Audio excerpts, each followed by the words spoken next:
Coverage of the Detroit Grand Prix is brought to you by the members of the DL 500 Club. Click the link in the description and join today. Well, here I am in the basement of the Renaissance Center here in downtown Detroit. Over my shoulder is the 2018 Indianapolis 500 winning chassis of Will Power. Still running the same chassis, by the way, but a little bit different nowadays, and certainly with different wings here in Detroit. So certainly an exciting day today. We had we had IMSA, we had IndyCar qualifying, and we had a lot of beef out on the racetrack. The first practice session, Santino Ferrucci and Kyle Kirkwood got into it, and then Kirkwood and Herta got into it, and then they all started fighting in the pits when Ferrucci came over the wall and tried to get stuff started with Kirkwood. Then let me see if I can get my story straight. NBC talked to Ferrucci, and Ferrucci said Kirkwood had no racecraft, and then said that Herta was his boyfriend, for which he then apologized to. But I will say this, the fact that Ferrucci said that on air, on this of all days, June 1st in the year of our Lord 2024, more balls than Newgarden going around the outside, though I would say not a lot of brains. Insane behavior on that one. Then they stuck the mic in Kirkwood's face, and he said essentially that Ferrucci was no concern because he wasn't going to be anywhere near him on the racetrack. And then Herta got to talking, and Herta said that Ferrucci was a head case, and then said he was driving a Penske car to 20th. So the beef has been absolutely insane today. I hope NBC and everybody got something out of that. But I'll say this.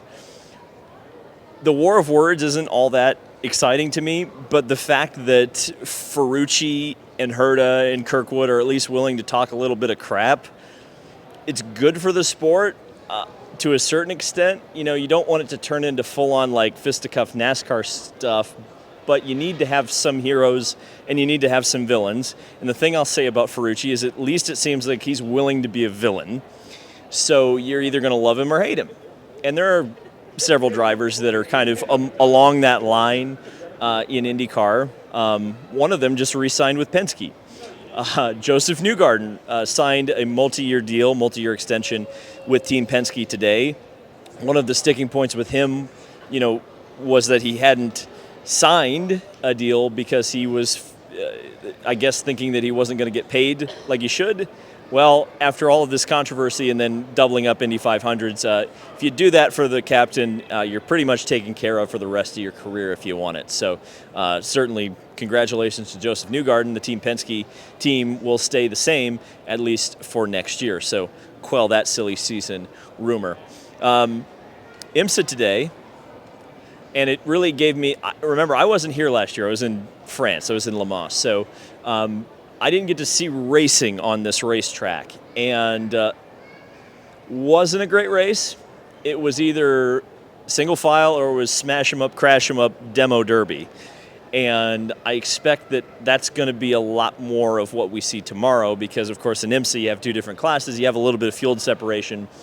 Not going to see a lot of field separation tomorrow in the Indy cars, I can tell you that. Wayne Taylor racing with their number 10 Acura won overall, and Rexy, the number 77 Porsche, won in the GT division. So a lot of people on the internet going to be very happy. While they're not happy with Santino Ferrucci, they are going to be happy that Rexy won in the GT class. So that's really cool. I think that's actually Rexy's first win in a class of any kind, if I'm correct in thinking that. So yeah, good day for the dinosaur lovers out there. Before we get into kind of talking about IndyCar and what might or might not happen tomorrow, I want to run some more interviews from yesterday where I asked the drivers what they think about this circuit, especially having a year to sleep on it. Got some interesting answers and insightful answers as well. It's chaotic, it's actually fun to drive though. Like, it is a pretty tough circuit in that, you have to be on your toes constantly. I think the only thing is that you'd wish that it was maybe a little bit longer, especially in practices. It gets pretty congested. But I think with the practice format that we've got, especially in practice one with, kind of splitting sessions at the end there, will definitely help that. and the race was really good last year. So it's a great addition. I know how hard it is to get an event like this going, and obviously huge thanks to everybody, the Penske group for getting it done, because it's not easy. So one thing I learned last year was the track surface is very unique in the sense that it doesn't activate the rubber in the tires very well, it seems like. And I think we saw I think it was Graham and Benjamin crash under yellow, and it was just so silly, because who crashes under yellow? And I'm going to be honest, there were so many times I was close to crashing under yellow because the tires just turned off. Felt like we were driving around on ice skates out there. So I think for us, we're interested to see if that's the same characteristic this year, or if the rubber's going to stay good, or whatever else. And so I think the biggest thing I learned last year is that no matter what you do with the setup, it's going to be bloody bumpy out there. It's just going to be bumpy, and you just have to get used to the bumps and just drive the bumps, basically. I think that was the thing last year. I tried for the practice sessions to sort of get the car to feel better over the bumps, and I think when I got going and just sort of said, hey, the bumps are there, no matter what, and just get on with it, that's when I started to be fast. So Thing on street courses, it's tough, and especially at Detroit, where nobody got clean laps in practice, and then suddenly we found out that we were the fastest on qualifying, and then we're able to stay up ahead in the race. But I think it's going to be a chaotic race. Chaotic practices. Like I know we don't like it as much. Like So it's tough to get ahead of that. So we're just gonna try and do the best we can on trying to get the car as fast as it was last year, or even a little bit better, and see if we can have a clean race like we had last year. So Colton Herta, who was one of the centers of the controversy this morning, will roll off from the pole position here in Detroit. Alex Palou, the defending winner of the race, is starting along the outside of him. So I think tomorrow's race is going to be chaotic, to say the least.